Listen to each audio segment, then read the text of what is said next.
Prashant ji, Sure. मैं आपसे बहुत इस बेसिक सा स्पेसिफिक क्वेश्चन है, और उसके पहले मैं अपने आपको भी एक शेयर कर लूं।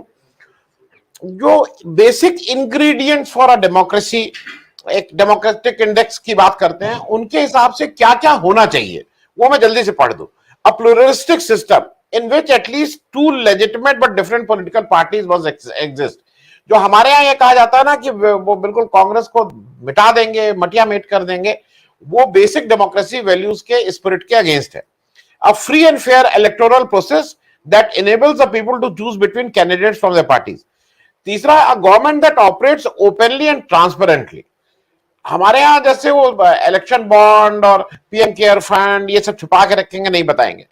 फिर चौथा है politically engage citizen who support democratic principles, fight fair, vote regularly, accept the will of the voters and commit to peaceful transfer of power after each election. जो मान लिया कि भाई ये जीत गए हार गए उसको मानेंगे, सरकार गिराने का काम नहीं करेंगे। पांचवा, an emphasis on preserving civil liberties and personal freedom of both the majority and the minorities. ये इंपॉर्टेंट है क्योंकि वो कह रहे हैं कि ये भी आपका एक वो है। और लास्ट है जो हमारे और आपके लिए इंपॉर्टेंट है, a free and independent media unhindered by government interference, influence और इंटिमिडेशन। मैं प्रशांत जी ये इसलिए बात कह रहा हूं कि ये चर्चा तो आज दुनिया में हो ही रही है। जब राहुल गांधी अगर इसको कैम्ब्रिज में जाके कहते हैं तो हमारे यहाँ कहा जाता है कि ये तो उन्होंने देश के साथ गद्दारी की और देशद्रोह किया इत्यादि इत्यादि। लेकिन ये भी फैक्ट है कि उन्होंने ये जो बात कही थी कि हिंदुस्तान में लोकतंत्र डिसाइड करेगा कि दुनिया में लोकतंत्र कितना मजबूत रहता है। मैं इस पे प्रशांत जी, जो अभी ट्रम्प जी के साथ हुआ और जो हमारे यहाँ जिस तरह से साहू साहब भी कह रहे हैं हमारे इंस्टीट्यूशंस को कंप्रोमाइज हो रहे हैं, तो हमारा लोकतंत्र कितना सुरक्षित है? प्रशांत जी। ये तो ओवरऑल जो डेमोक्रेसी की जो डेफिनेशन और हम हर वक्त जो यूज करते हैं कि डेमोक्रेसी के 4 मेन पिलर जो है, वो मेन पिलर अगर अपने आप में हाइपोथेटिकल काम, आपने जो 5 बिंदु जो बताए वो हाइपोथेटिकल सिचुएशन है कि अगर ये सब ऐसे साफ सुथरे तौर पे चले तो मतलब डेमोक्रेसी बहुत ही स्ट्रांग और 100% ट्रू है। अभी समझ सकते हैं जिसकी लाठी उसकी भैंस, तो अगर लाठी चलाने वाला भैंस को या जो भी अपने आप जो दोहराएगा तो उस तरीके से वो अगर ट्विस्ट होता है तो पिलर हिल जाते हैं। तो पिलर को पकड़े रखना है कि हिलाना है वो भी वो इंस्टीट्यूशन को डिसाइड करना है। तो खास करके जो लोग बैठे हैं उनको वो क्या दबाव है अपने आप में कि वो लोगों को वो पिलर को हिलाने में, मतलब हिलाने के लिए भी वो एक इंस्ट्रूमेंट बनना है, वो पहले तो उनको डिसाइड करना है। दूसरी बात कि हमें ऐसा था मतलब कि हर जगह कौवे काले होते हैं, तो भारत में एक राजनीतिक परिभाषा अलग हो गई। हमको ऐसा लग रहा था कि यूएस में तो कुछ अच्छा चल रहा होगा, लेकिन वहां भी जिसकी लाठी उसकी भैंस, अचानक से ट्रम्प का ये शुरू हो गया। तो डेमोक्रेसी जीवंत है, मृत है, वो हम ऐसे ही एक शब्द में तो उसको डिस्क्राइब नहीं कर सकते, बट यस कि जो प्रोसेस जा रहा है, जो सब देख रहे हैं, चलो हाइपोथेटिकल नहीं, आप 10-20% अपने फेवर में लाने का ट्राई करो आपकी लाठी से, बट आप पूरा 100%, जैसे अभी वो किंगडम में आ गए आप लोग, डेमोक्रेसी को छोड़ के प्रिंसली स्टेट के ऊपर जो धीरे धीरे डाइवर्ट होता जा रहा है कि अब तो ये हमारा रजवाड़ा बन गया है। तो मुझे लग रहा है कि जब भारत के उस परव्यू में मैं बात करूं तो डेमोक्रेसी बनानी थी, इसलिए 562 रजवाड़े को इकट्ठा किया सरदार वल्लभ भाई पटेल ने और फिर एक पूरा देश भारत बनाया था।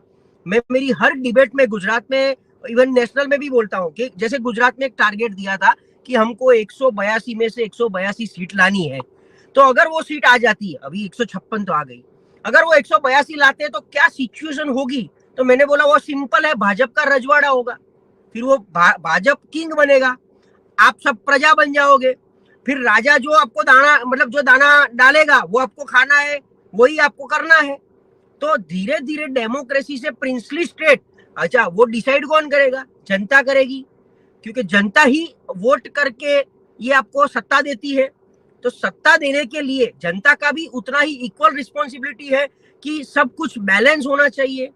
तो इसीलिए डेमोक्रेसी, डोनाल्ड ट्रंप या इवन भारत के परव्यू की बात कर ले तो बहुत सारा हिला हुआ है। जो 4 पिलर है, खास करके आपने वो 5 बिंदु बोले, उसमें एक अपना बिंदु बोला मीडिया वाला, तो वो भी अगर आजकल नहीं बोल पाते हैं अच्छी तरह, या तो कोई दबाव आपको लग रहा है, क्योंकि हमें भी डिबेट में होते हैं तो हम जब सरकार के फेवर में बोलते हैं तो ही उनको अच्छा लगता है, तो ही सरकार को भी अच्छा लगता है, पर हमारे सूचन को वो सजेशंस के न लेके और वो क्रिटिसाइज मानते हैं, वहां तकलीफ होती है।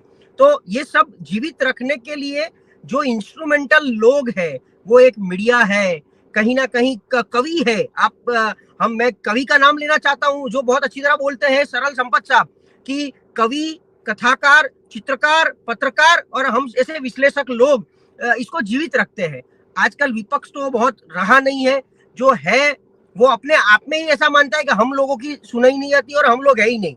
तो जो विपक्ष मुक्त भारत जो बनने की बात है, वो सत्ता पक्ष को भी ध्यान में रखना चाहिए कि आज वो विपक्ष में, आज वो सत्ता में है, कल वो शायद विपक्ष में आएंगे।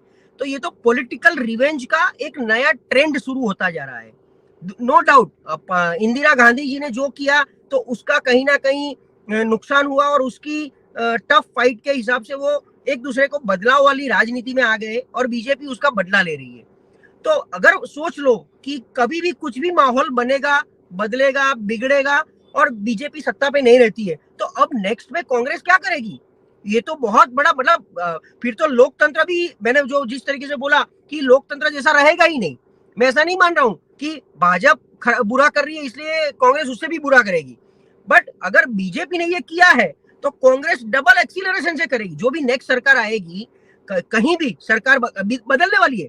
देखिए, ऐसा बदलना मतलब जरूरी है 24 में बदलेगी, बट ये साइकिल होता है, पॉलिटिक्स का साइकिल होता है। और उसमें भी आज का जो बीजेपी है, वो बीजेपी कहाँ है? वो नरेंद्र मोदी पार्टी है। तो नरेंद्र मोदी के बाद बीजेपी का भी क्या रहेगा से, वो बहुत बड़ा क्वेश्चन मार्क है। तो ऐसी सिचुएशन में सबको, खास करके राजनीतिक पार्टियों को, सत्ताओं को समझना चाहिए कि आज इनकी बारी, कल हमारी बारी, और ये साइकिल में रह के अगर रहते हैं, और खास करके आप अगर देश की चिंता कर रहे हो, आपको देश को बड़ा बनाना है, तो देश की चिंता के लिए ऐसे मतलब आम जनता बनना पड़ेगा आपको। आप एम्पथाइज करो कि अगर मैं आज जनता हूं तो मुझे क्या हालाकी पड़ती है और उसका क्या समाधान आता है, क्या सोल्यूशन आता है।